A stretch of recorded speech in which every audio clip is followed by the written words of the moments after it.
sahbihi wa sallim ajma'ina amma ba'd. Pada sore hari ini menjelang waktu maghrib, seperti biasa kita bermujalasah dalam rangka memakmurkan waktu sebelum waktu maghrib, memanfaatkan waktu sebelum datangnya waktu maghrib, yaitu dengan thalabul ilmi atau bisa kita kenal mencari ilmu, belajar mengaji bersama.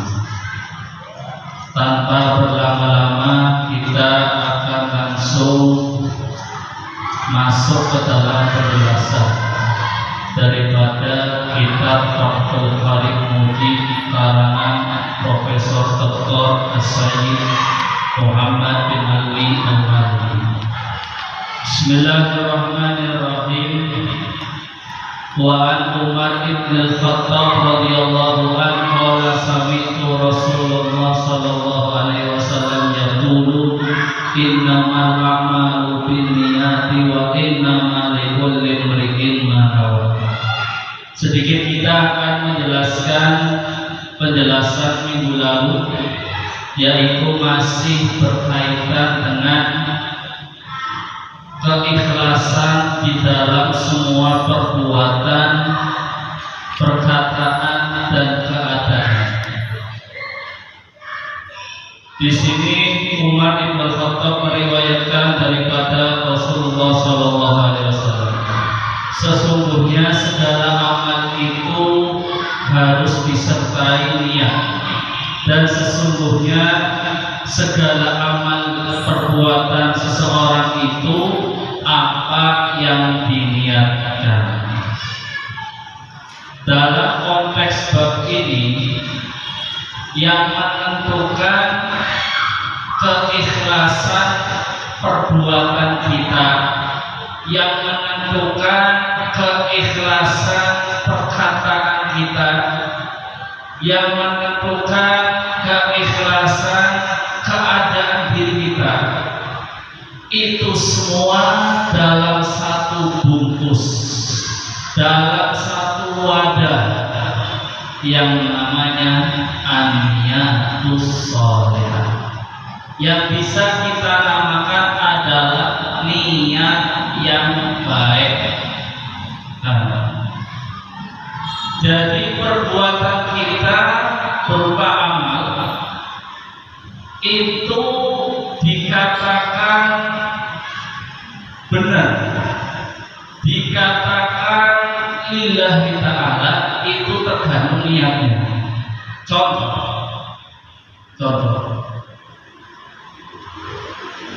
semisal Rahma melakukan ibadah sholat sunnah, setelah sholat maghrib, sholat fardu maghrib,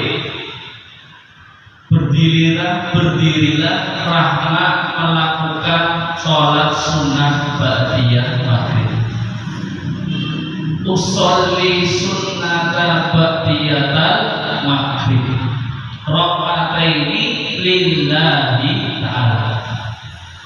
Dari niat sholat yang diucapkan Rahma jelas, ya Allah, saya niat sholat ba'diyah maghrib jumlahnya 2 rakaat karenamu ya Allah, karenamu ya Allah.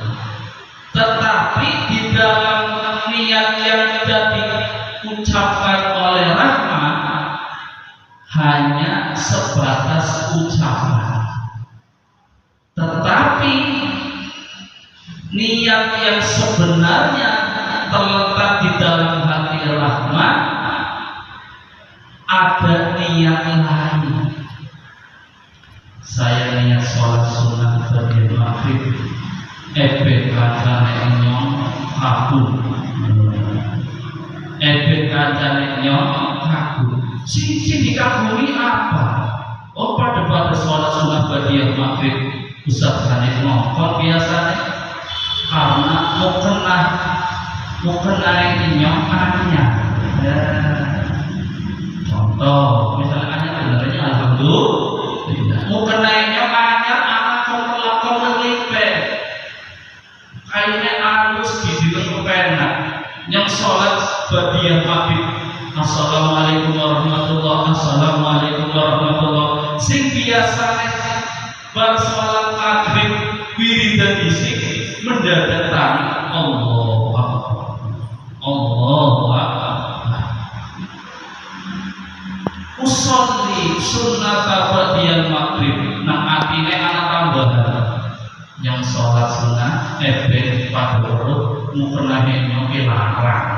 Mukenane nyoke. Ini dikagumi. Paham ya? Makanya dengar.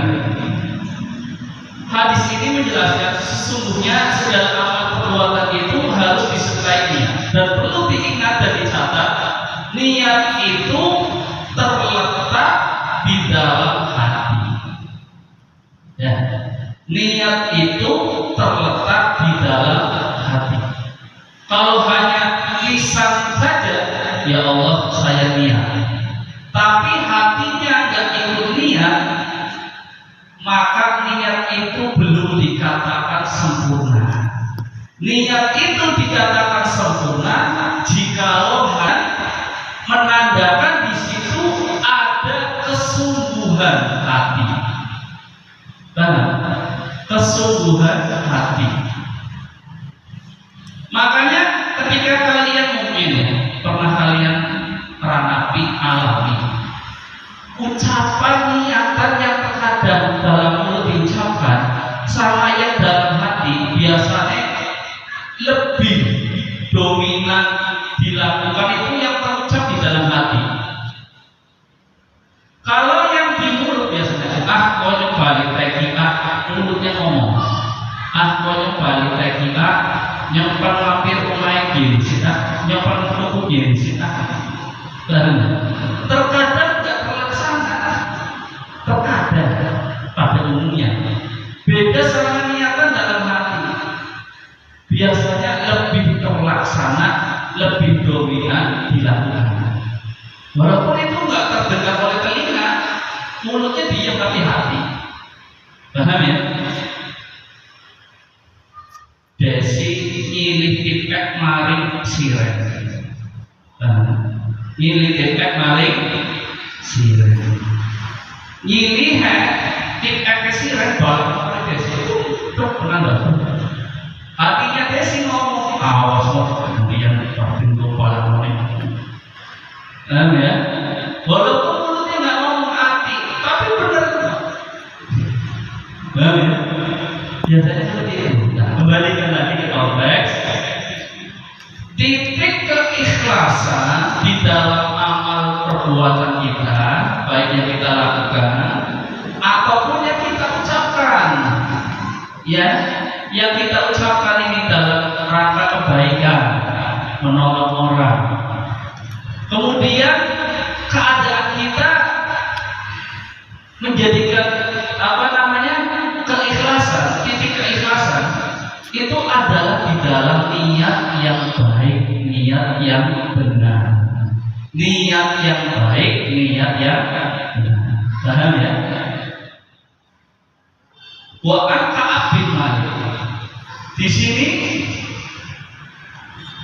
melanjutkan daripada riwayat Ka'ab bin Malik radhiyallahu anna Rasulullah sallallahu alaihi wasallam bahwasanya Nabi Muhammad sallallahu alaihi wasallam qala bersabda man talabal ilma liyumariya bihi sufaha aw yukabiru bihi ulama aw yasrifa bihi wujuhan nas ilaihi adkhalahu Allahu nar rawahu at-Tirmidzi. Di sini pengarang kitab menekankan di bab ini kepada khususnya para pencari ilmu, khususnya kepada para santri.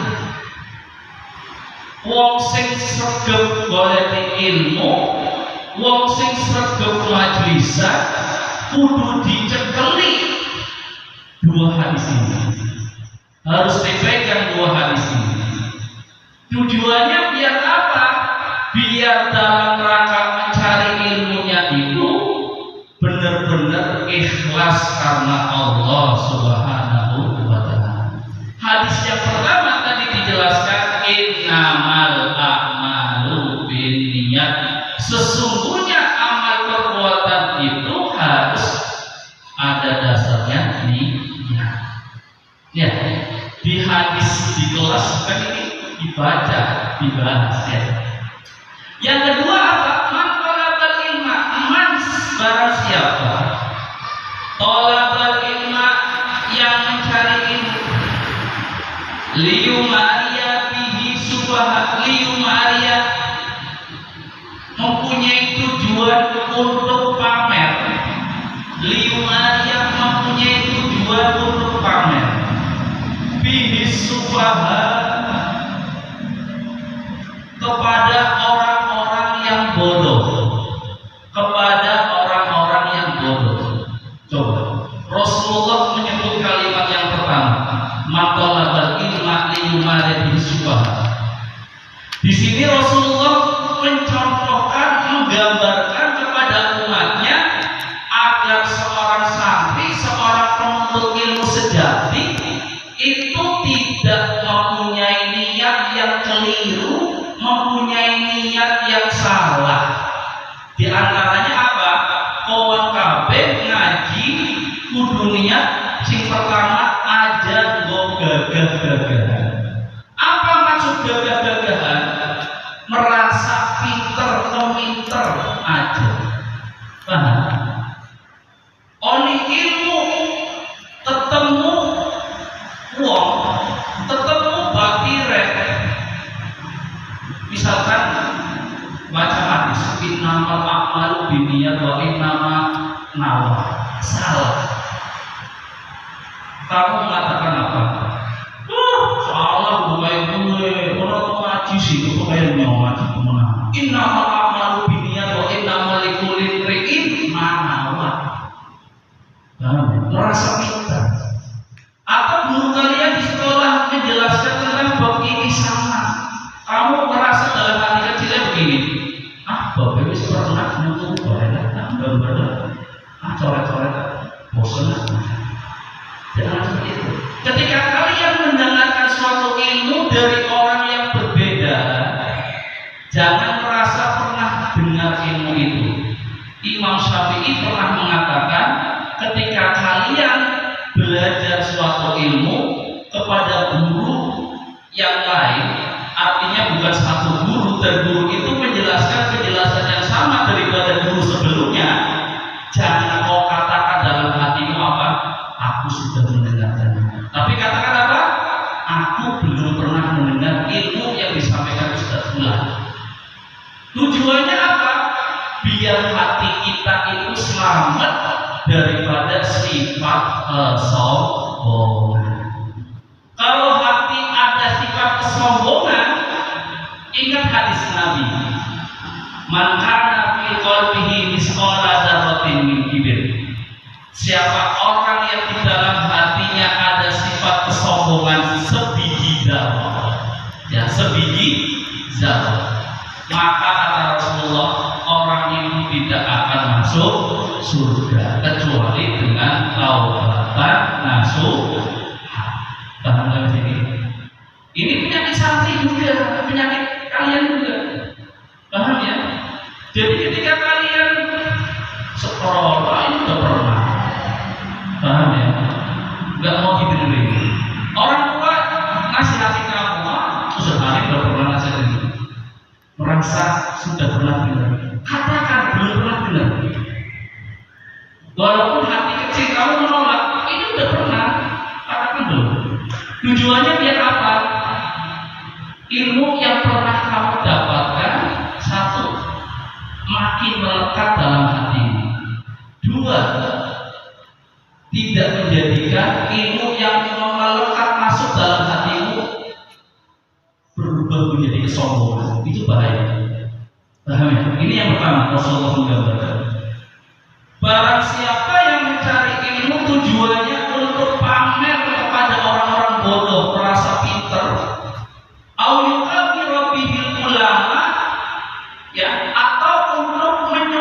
menyombongkan di hadapan para ulama, menyombongkan di hadapan para ulama. Ini juga nggak boleh. Orang bodoh nggak boleh, para ulama juga nggak boleh. Coba kalian lihat para ustadz, para kiai, para ulama, orang alim. Ketika saling bertemu, bagaimana? Akan saling tawadu, halaman paham ya? Kalau merendahkan, ketika apa? Disuruh doa.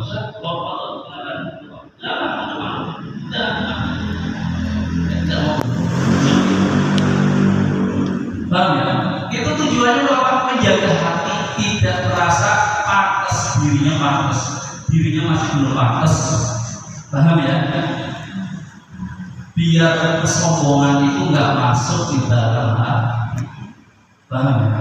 Coba lah yang misalkan di balik ini doa tahlil, belajar di TKI, apa baca, biar tawasul. Oh saya saja. Nah, makanya sedikit cerita. Ustaz kalau diundang acara tahlil, yasinan, orang meninggal, di situ ada ustaz yang lebih tua daripada ustaz, ya ustaz pulang. Yang punya rumah, punya hajat, sekali nanti pimpin yasin, tahlil, doa. Yasin, tahlil, doa. Ustaz pikirnya gini, itu ada ustaz pulang yang lebih sepuh. Ini ada ustaz pulang yang lebih sepuh. Banyak ustaz sakit biasanya, ustaz ngomong begini ya. Akhirnya ustaz tetap baca yasin. Nanti pas tahlil atau pas doa dikasih ustaznya nanya, mau ustaz, monggo ya. Tidak pernah yasin tahlil apa yasin tahlil doa. Tidak semua dijawab sama ustaz. Tapi nampak itu bahkan ceramah seringnya. Saat mendengar tausiah, sekian. Oh itu ada ustaz ulang yang umurnya dari 50 asli. Karena kata betul. Kon baik.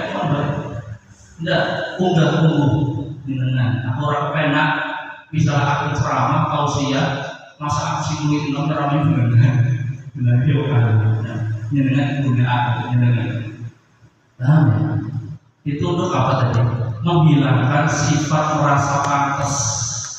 Ya, sombong, gagahnya hilang. Paham ya? Alias kita bihi nas. Atau sampai punya niat yang ketiga ini, niatnya jelek. Ya, apa niat yang ketiga? Untuk memalingkan wajahnya, memalingkan dirinya di hadapan orang-orang, di hadapan manusia. Jangan, paham ya? Jangan ya dek ya, jangan. Paham ya? Jadi tidak boleh santri punya niat tiga ini. Apa aja? Pamer kepada orang bodoh, sombong kepada para ulama, memalingkan dirinya daripada manusia. Mirna dinyatri, yaitu bareng, guyonan bareng, konyol-konyolan, senggol-senggolan, ya, dorong-dorongan. Bagus dari mau apa sih namanya? Kayu pantas di masyarakat, ya, giliran di depan. Itu siapa? Ya, itu siapa? Pura-pura kita mengenal, ya, paham ya? Seberapa kecil, seberapa besar ilmu yang kau dapatkan suatu saat nanti, jangan menjadikan hatimu berubah. Hatimu tetap di fase seperti ini.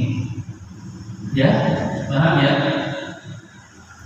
Terus kemudian yang terakhir, seorang pencari ilmu, seorang santri yang mencari ilmu punya tiga tujuan ini, tiga tujuan yang jelek. Apa kata Rasulullah? Adkhalahullahu nar. Suatu saat nanti pasti Allah akan masukkan hamba itu, pencari ilmu itu, ke dalam api nerakanya Allah Subhanahu wa ta'ala. Na'udzubillah min. Wis kesel-kesel golek ilmu, wis kesel-kesel ngaji, ternyata hasilnya merebut surga tapi apa? Menjadikannya dirinya kekal di api neraka Allah Subhanahu wa taala. Na'udzubillah min dzalik. Sebagai penutup, satu syair dari Ibnu Ruslan. Wa kullu man bi ghairi ilmin ya'malu a'maluhu martudatun daruba. Wa kullu man fa'alimun bi ilmihi lam ya'malan adabu bi qawli ibadi wasa. Fa'alimun, orang yang tahu, orang yang alim, santri. Bikin fa'alimun bi ilmihi lam ya'malan, tidak mengamalkan ilmunya. Gurunya wis ngomong aja sombong, orang duwe ilmu aja merasa pamer, aja menyombongkan diri, hatimu tetap. Tapi kamu tidak mengamalkan itu. Fa'alimun bi ilmihi lam ya'malan adabu bi qawli ubali wasa. Ingat, besok adabun bakal disiksa para pencari ilmu itu mingkop diubah dewasa sebelum para penyembah berhala disiksa oleh Allah. Na'udzubillah min dzalik. Makanya kita berdoa kepada Allah Subhanahu wa taala, semoga kita yang ilmu kita yang kita sekarang kita pelajari, yang nanti kita akan dapatkan, semoga membawa berkah, manfaat, ridho Allah baik di dunia maupun di akhirat. Amin ya rabbal alamin. Ini saja yang mungkin bisa saya sampaikan. Kurang lebihnya mohon maaf. Ya, kalian sebagai santri jangan lupa belajar, tetap belajar, jangan pernah merasa sudah mampu, sudah mapan. Nah, ya. Subhanallahumma wa bihamdika nasyhadu an la ilaha illa anta nastaghfiruka wa natubu ilaik. Assalamualaikum warahmatullahi wabarakatuh.